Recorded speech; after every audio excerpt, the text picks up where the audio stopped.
भूमिका। भगवान गणेश को विघ्नहर्ता, बुद्धि के देवता और प्रथम पूज्य माना जाता है। किसी भी शुभ कार्य की शुरुआत गणपति वंदना से होती है। उनके जन्म की कथा बहुत रोचक है, जो हमें श्रद्धा, विश्वास और आज्ञा पालन का संदेश देती है।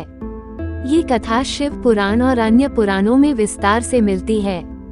गणेश जी की उत्पत्ति की कथा। प्राचीन समय की बात है, कैलाश पर्वत पर भगवान शिव और माता पार्वती रहते थे। एक दिन माता पार्वती स्नान करने जा रही थीं। वे चाहती थीं कि जब तक वे स्नान करें, कोई भी अंदर न आ सके।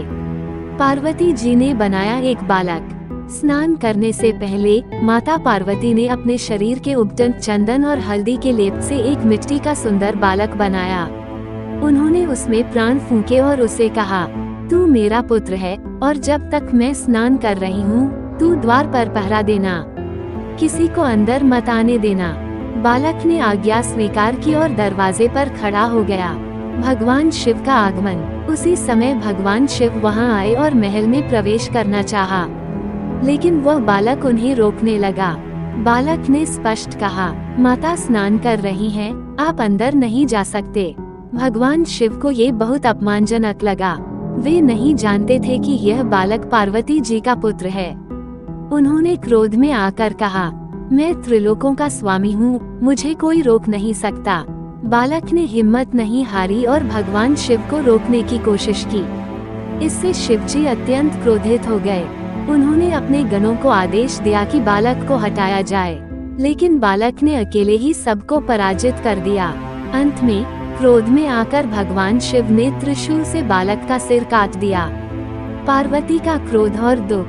जब माता पार्वती बाहर आई और देखा कि उनके पुत्र का सिर काट दिया गया है, तो वे अत्यंत दुखी और क्रोधित हो गईं। उन्होंने कहा, यदि मेरे पुत्र को जीवित नहीं किया गया, तो मैं सृष्टि का नाश कर दूंगी। देवताओं में हाहाकार मच गया। सभी भगवान शिव से प्रार्थना करने लगे कि वे इस बालक को पुनर्जीवित करें। हाथी का सिर और गणेश जी का पुनर्जन्म। भगवान शिव ने तुरंत अपने गणों को आदेश दिया, उत्तर दिशा की ओर जाओ और जिस जीव का सिर सबसे पहले दिखे, वही सिर लेकर आओ। गणों को सबसे पहले एक हाथी मिला। वे उसका सिर लेकर आए। भगवान शिव ने उस हाथी के सिर को बालक के शरीर से जोड़ दिया और उसे पुनः जीवित कर दिया। अब वह बालक बन गया गजमुख, हाथी मुख वाला। माता पार्वती बहुत प्रसन्न हुई। गणपति का नामकरण और वरदान। भगवान शिव ने कहा, यह मेरा पुत्र भी है, इसका नाम गणेश होगा। ये गणों का अधिपति होगा और यह समस्त देवताओं में प्रथम पूज्य होगा। कोई भी यज्ञ, पूजन, शुभ कार्य बिना इसके पूजन के आरंभ नहीं होगा। देवताओं ने मिलकर गणेश जी की स्तुति की और आशीर्वाद दिया। गणेश जी की विशेषताएं। हाथी जैसा मुख, ज्ञान और विवेक का प्रतीक। बड़ा पेट, समस्त ब्रह्मांड को धारण करने की शक्ति।